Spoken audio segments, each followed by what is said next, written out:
আজকে আমি আমার দেখাবো আমার নতুন শ্বশুর বাড়ি। দেখতে গেলে চোখ রাখুন। চল আমরা আপনাদের দেখে। আর ও হচ্ছে আমার পাশের বাড়ির একজন, আমাকে দেখতে আছে নতুন বউ হিসেবে। তো তাকে সহ আমি আমার শ্বশুর বাড়িটাকে আপনাকে ঘুরে দেখাবো। তো দেখে এখন বোতলে কি মনে হয় আমার শ্বশুর বাড়ি। শ্বশুর বাড়ি লাউ গাছ, যদিও আমি করিনি কিন্তু একটু দেখছি।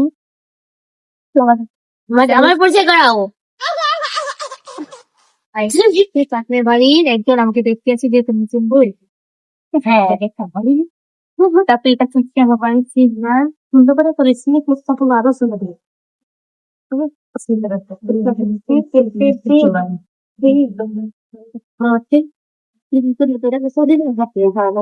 এটা হচ্ছে তাদের বাসা, যদি আমাদের প্রতি একটু নিম্ন ব্যাপার না আস্তে শুনে হলো।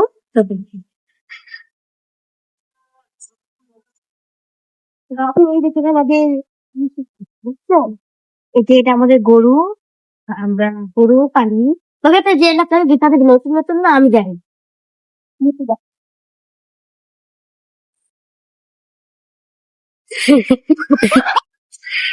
আচ্ছা এই গরুটা আমাদের চাইবো। এই পুকুর ভাবি, এটা পুকুর, সেটা ময়লা। এই হলো আমার শ্বশুর বাড়ি। এই যে এখানে এই ছাগলটাও আমরা পালি, এটাও আমাদের ছাগল। তো এখন আমরা আপনাদেরকে যেটা দেখাবো সেটা হচ্ছে অনেক বড়, বিশাল বড় একটা বট গাছ। দেখতে তো লাগছে, দেখতে পেতে আপনি বিশাল বড় বট গাছ, সুন্দর না দেখছে? যদিও ভয়ঙ্কর, প্রথম দিন দেখে আমিও ভয় পেয়েছি, তারপরেও তোমরা তো গ্রামের কথা, তারপর আপনাদেরকে যেটা দেখাবো সেটা হচ্ছে আরো আরো আন্তরঙ্গ।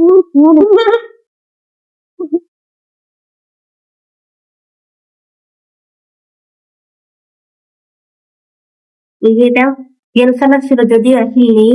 তার পাশে তো জেলখানা ছিল, কিন্তু এটা এখন প্রশাসনিক ভবন করে ফেলেছে। ভাবি হয়তো বাইরে দিয়ে, যদিও আপনি এটাকে স্কুল করে ফেলি। সিম্পল থেকে যা বলে ভাবি বাকি কেন তোমাহে গেরুয়া রাজে কি। আর এটা হচ্ছে আমার স্বামীদের কলা গাছ, অনেকগুলো, এই যে পুরোটাই কিন্তু তাদের। অনেক কলা ধরছে কিন্তু এখন আমি নিতে পারবো না, নিবো পরে, যেহেতু রোজার পরেই না হয় করবো। তাদের কিন্তু গ্রামে অনেক কিছুই আছে, শহরেও একটা বাড়ি করব।